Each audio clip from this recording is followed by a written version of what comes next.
Siguro iganon mo na yung hair.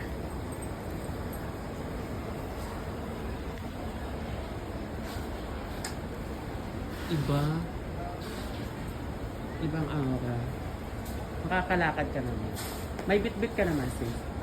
Ano bit-bit mo niya? Para alta. Sige lang. Yan, sige.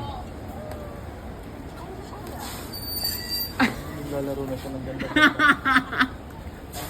Kaya na nga. Ayun na naman nga ang sasabihin eh. Diba? Sige ma'am, lakad ka, rapid ka din. Oh. Ipapatagtad ko yan ng hook. Makakapagsabi pa ka na sa pagkakas. Sige nga, i-try mo lang. Set ako ng ano eh. Akit ka ng stage. Kaya nga pinadami ko ng hook sis para hindi siya